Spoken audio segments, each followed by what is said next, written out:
Baik, selamat pagi dokter. Izinkan saya untuk memulai ujian student project blok kedokteran gigi pariwisata 1. Sebelumnya, terima kasih dokter atas kesempatan yang telah diberikan. Perkenalkan, saya Niputu Rika Dani Suara Yuda dengan 3 digit NIM terakhir 078 selaku moderator. Sebelum memulai presentasi, alangkah baiknya kita berdoa terlebih dahulu demi kelancaran. Berdoa menurut kepercayaan masing-masing dimulai. Doa dapat dicukupkan. Baik, student project kelompok kami ini berupa jurnal review yang berjudul Revised FDI Criteria for Evaluating Direct and Indirect Dental Restoration, Recommendation for its Clinical Use, Interpretation, and Reporting. Dengan dokter pembimbing kami yaitu Dokter Gigi Desa Nyoman Ari Susanti, Magister Kesehatan, dan dokter penguji kami yaitu Dokter Gigi Eka Pramudita Ramadhani, Spesialis Perio, Konsultan, Cert KGI, Fellow of Indonesian Society of Implant Dentistry. Bisa di next slide. Baik, berikut merupakan anggota dari SGD 9 yang hadir pada saat ini. Bisa di next slide. Berikut merupakan jurnal acuan yang kami gunakan dalam menyusun jurnal review kami, dan di sebelah kanannya tertera hasil Turnitin dari jurnal kami dengan indeks sebesar 5%. Baik, bisa di next slide. Baik, untuk bab 1 pendahuluan, yang pertama adalah latar belakang. Restorasi gigi adalah prosedur penting untuk memperbaiki kerusakan gigi akibat karies, trauma, dan keausan. World Dental Federation atau FDI memperkenalkan kriteria evaluasi restorasi gigi pada tahun 2007 yang diperbaharui pada tahun 2010 dan telah banyak digunakan dalam penelitian serta praktik klinis. Namun, beberapa penggunaan menemukan kriteria ini terlalu kompleks dan tidak jelas. Untuk mengatasi masalah ini, 10 ahli kedokteran gigi merevisi kriteria tersebut menggunakan metode DLP yang melibatkan workshop dan pertemuan online untuk mencapai kesepakatan. Revisi ini mencakupi redefinisi kategori dan penyelarasan deskripsi skor untuk memastikan konsistensi dan kejelasan. Tujuannya untuk meningkatkan kepraktisan dan penerimaan kriteria dengan menyederhanakan struktur dan memberikan penjelasan yang lebih rinci. Mungkin sekian dari saya, bisa dilanjutkan oleh teman yang bertugas. Terima kasih. Mohon maaf, ini merupakan rumusan masalah, tujuan, serta manfaat yang ada dalam makalah kami. Bisa di next slide. Baik, untuk bab 2, metode penelitian bisa dilanjutkan oleh teman yang bertugas. Terima kasih. Baik dokter, sebelumnya perkenalkan saya Emily Jamal dengan 3 digit NIM terakhir 044. Jadi metode penelitian yang digunakan dalam jurnal ini itu menggunakan metode Delphi dengan proses yang terstruktur untuk mendapatkan informasi dari sekelompok ahli melalui serangkaian pertemuan dan evaluasi.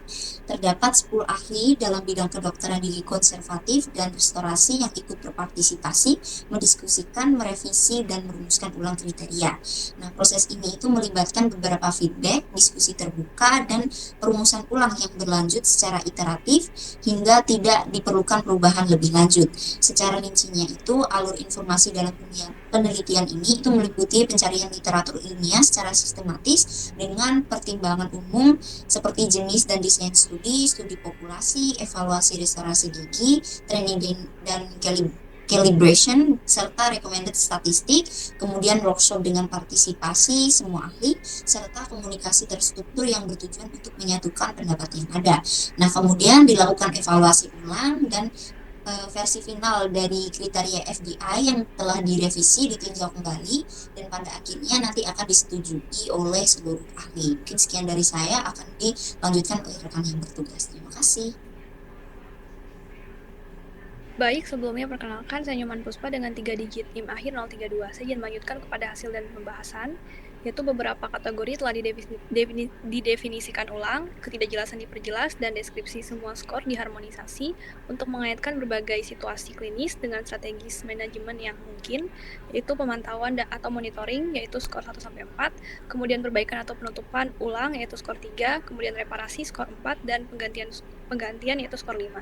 Kemudian sifat fungsional yaitu domain F, seperti fraktur material dan retensi, kemudian adaptasi marginal, kontak proksimal, bentuk dan kontur, oklusi dan kausan kini ditempatkan di awal, diikuti oleh biologis yaitu domain B seperti karies pada margin restorasi, cacat jaringan keras, kemudian hipersensitivitas pasca operasi, dan karakteristik estetika atau domain A yaitu kilau dan tekstur permukaan, pewarnaan marginal, serta kecocokan warna.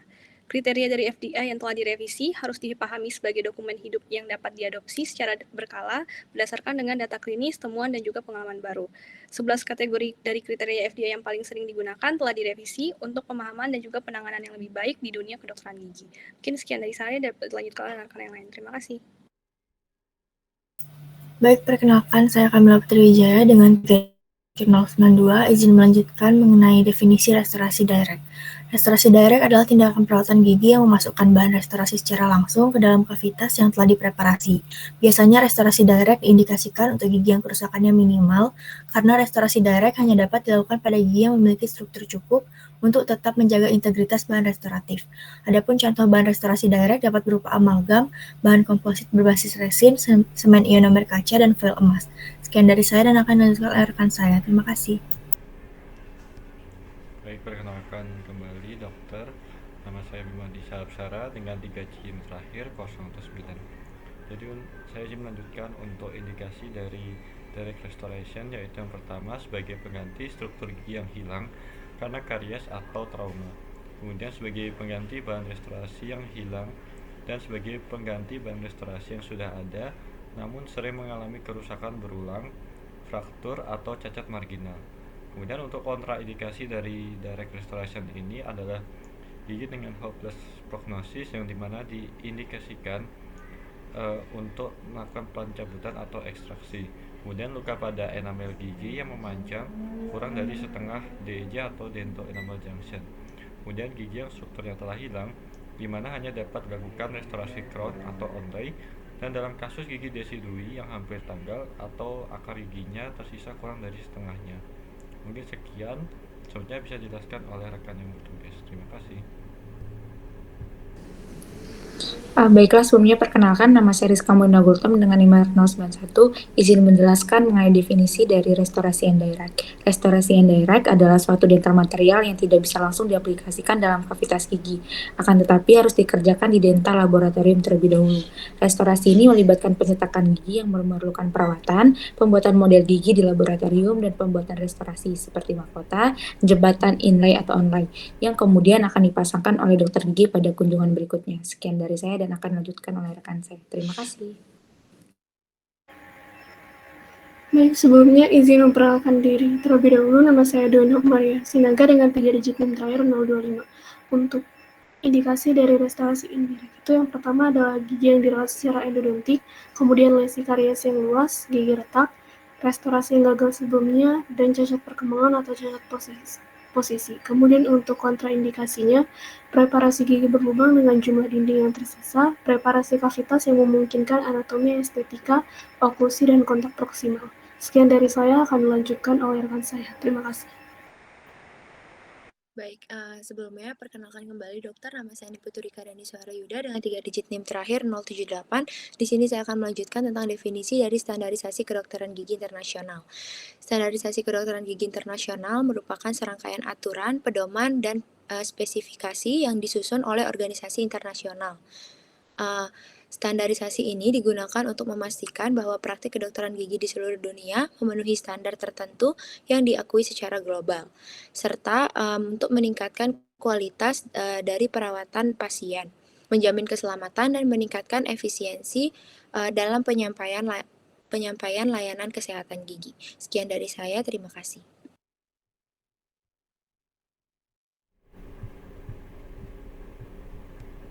Baik, izin perkenalkan kembali. Nama saya Bima Disa dengan 3 digit terakhir 019. Jadi saya akan menjelaskan tujuan dan manfaat dari standarisasi kedokteran gigi internasional. Jadi untuk tujuannya yaitu untuk menentukan persyaratan minimum untuk kualitas produk seperti alat kesehatan dan bahan kedokteran gigi. Dimana ada pun manfaatnya yaitu yang pertama ada penghematan biaya. Jadi bantuan standarisasi internasional ini mengoptimalkan operasi karena itu meningkatkan dari bottom line. Kemudian peningkatan kepuasan pelanggan di mana standar internasional ini membantu meningkatkan kualitas kepuasan pelanggan dan meningkatkan penjualannya. Kemudian ada akses ke pasar baru, peningkatan pangsa pasar, dan manfaat lingkungan, di mana standar internasional ini membantu mengurangi dampak negatif terhadap lingkungan, dan bisnis juga mendapat manfaat dari mengambil bagian dalam pengembangan standar proses tersebut. Mungkin sekian yang bisa saya jelaskan. Selanjutnya akan dijelaskan oleh rekan yang bertugas. Terima kasih.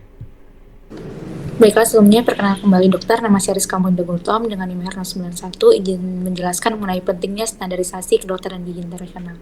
Jadi standarisasi kedokteran gigi internasional ini merupakan faktor utama dalam memfasilitasi perdagangan internasional produk gigi. Standarisasi kedokteran gigi ini memegang peran penting dalam masyarakat dengan berkontribusi terhadap kualitas dan tingkat keamanan produk yang digunakan dalam perawatan gigi dan oleh masyarakat umum.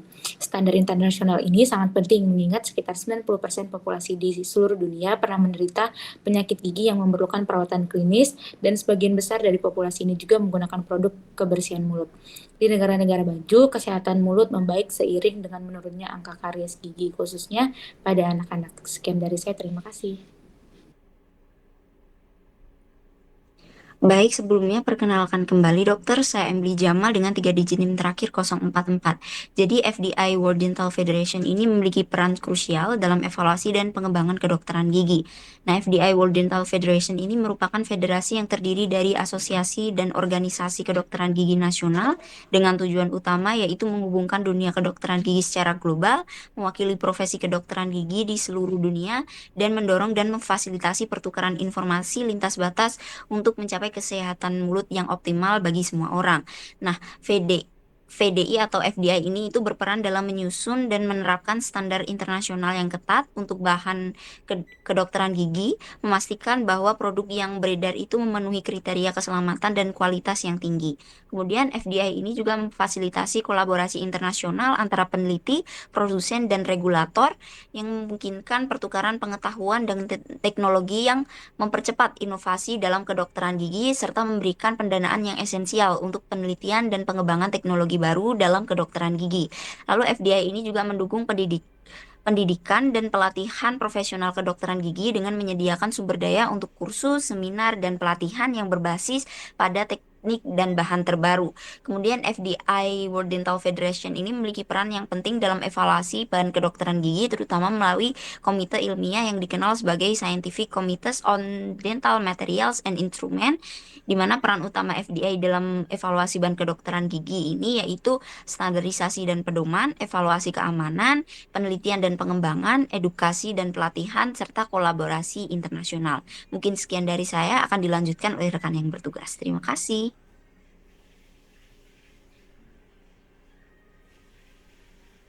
Baik, terima kasih. Sebenarnya perkenalkan, nama saya Alfa Sariha dengan 3 digit terakhir 060. Di sini saya akan menjelaskan mengenai kriteria evaluasi kualitas restorasi menurut FDI. Jadi untuk yang pertama ada domain F, yaitu functional properties, di mana kategori pertama itu adalah faktor material dan juga retensi. Jika kerusakan material hanya terjadi pada satu tempat, restorasi mungkin bisa diperbaiki. Namun jika frakturnya meluas atau ada banyak fraktur, maka diperlukan pergantian dari seluruh restorasi. Lalu untuk kategori F2 yaitu adaptasi marginal, di mana celah marginalnya lebar, itu lebih dari 250 dengan kedalaman celah lebih dari sama dengan 2 mm, menunjukkan kondisi yang tidak memadai secara klinis dan mungkin memerlukan intervensi gigi tergantung pada lokasi dan juga risiko atau aktivitas atau riwayat karies dari pasien. Lalu yang kategori ketiga adalah titik kontak proksimal. Kurangnya kekuatan kontak yang tepat bisa menyebabkan penumpukan makanan, radang gusi, ataupun ketidaknyamanan. Gigi tanpa kotak proksimal tidak dapat dievaluasi dalam hal ini. Untuk kategori F4, bentuk dan juga kontur, jadi restorasi itu harus mengikuti bentuk dan juga kontur alami gigi yang direstorasi dengan kontur yang sesuai agar menyerupai dengan gigi asli. Untuk kategori F5, yaitu oklusi dan juga keausan, di mana restorasi tidak boleh menyebabkan oklusi yang terlalu tinggi ataupun terlalu rendah. Harus menghindari stres biomekanik pada jaringan penyangga dan tidak boleh memicu rasa sakit atau gangguan temporomandibular atau TMD. Nah, untuk yang domain B atau biological properties, untuk yang kategori B1 atau CHR, di mana karies pada margin restorasi, jadi beberapa studi klinis awal menunjukkan bahwa celah minimal di oklusal itu harus sebesar 400 mikron dan 250 mikron di area proksimal. Namun, studi in situ terbaru menunjukkan bahwa celah kecil 50 mikron juga dapat menyebabkan CHR. Untuk selanjutnya akan dilanjutkan oleh teman saya. Terima kasih. Baik, sebelumnya izin memperkenalkan diri kembali. Nama saya Doen Hope Maria Sinaga dengan 3 digit NIM terakhir 025. Untuk kategori yang kedua ada cacat jaringan keras gigi pada margin restorasi. Kriterianya terdiri dari tooth cracks, enamel chipping atau cups fracture pada margin restorasi. Selain itu, crack tooth syndrome juga dapat dipertimbangkan yang menyebabkan hipersensitivitas atau rasa sakit. Kemudian untuk kategori B3 ada hipersensitivitas pasca operasi dan status pulpa. Sehubungan dengan definisi, sensitivitas gigi perlu dicatat sebelum dan sesudah penempatan restorasi dan pada semua kunjungan ulang. Pada setiap pemeriksaan, perlu untuk mempertimbangkan pertama laporan pasien tentang sensitivitas gigi. Bisa di next slide. Untuk selanjutnya ada domain A, aesthetic properties, kilauan permukaan dan tekstur permukaan tercipta dari pemantulan cahaya dari permukaan restorasi yang terutama bergantung pada sifat material dan permukaan restorasi. Kemudian untuk kategori yang kedua ada pewarnaan marginal didefinisikan sebagai perubahan warna pada celah antara dinding kavitas dan restorasi yang kemudian mempengaruhi tepi restorasi yang tidak boleh disamakan dengan karies. Yang ketiga ada kecocokan warna yang ideal dicapai ketika semua perbedaan yang terlihat secara visual antara jaringan keras gigi dan bahan restorasi minimal atau bahkan tidak terlihat. Kemudian selanjutnya ada domain M. Kategori yang pertama, pandangan pasien. Kepuasan pasien terhadap restorasi gigi adalah respon subjektif yang mendapatkan perhatian lebih dalam, penelitian berbasis praktik atau penelitian layanan kesehatan dan biasanya dinilai dengan menggunakan skala analog visual. Kemudian selanjutnya ada penilaian restorasi gigi pada radiografi. Evaluasi radiografi meliputi antara lain deteksi karies, langkah negatif atau positif atau celah marginal restorasi, periodontitis apikal, kehilangan tulang periodontal, resorpsi internal eksternal, atau kualitas perawatan endodontik. Sekian dari saya, akan dilanjutkan oleh rekan saya. Terima kasih. Baik, perkenalkan kembali, saya Kamila Putri Wijaya dengan 3 digit NIM terakhir 092, izin memaparkan mengenai kesimpulan. Standarisasi kedokteran gigi internasional bertujuan untuk memastikan kualitas dalam dunia. Tujuan utamanya adalah menentukan persyaratan minimum untuk kualitas produk seperti alat kesehatan dan bahan kedokteran gigi, serta untuk meningkatkan efisiensi dan keselamatan dalam penyampaian layanan kesehatan gigi. Revisi kriteria evaluasi FDI bertujuan untuk menyederhanakan dan memperjelas struktur kriteria evaluasi restorasi gigi direct dan indirect. Hasil revisi ini mencakup penjelasan yang lebih rinci mengenai setiap kategori penilaian, redefinisi beberapa kategori, dan penghapusan elemen yang kurang relevan. Kategori fungsional seperti fraktur material dan retensi, adaptasi marginal, kontak proksimal, bentuk dan kontur, serta oklusi dan keausan ditempatkan di skor awal, diikuti oleh karakteristik biologis dan estetika. Sekian dari saya dan saya akan kembalikan ke moderator. Terima kasih. Baik, berikut merupakan daftar pustaka yang kami gunakan sebagai sumber dalam pembuatan jurnal review kami. Mungkin bisa di next slide. Baik, sekian presentasi dari kelompok SGD 9 dokter. Apabila ada kesalahan kata ataupun penyebutan, kami mohon maaf dan terima kasih atas perhatiannya.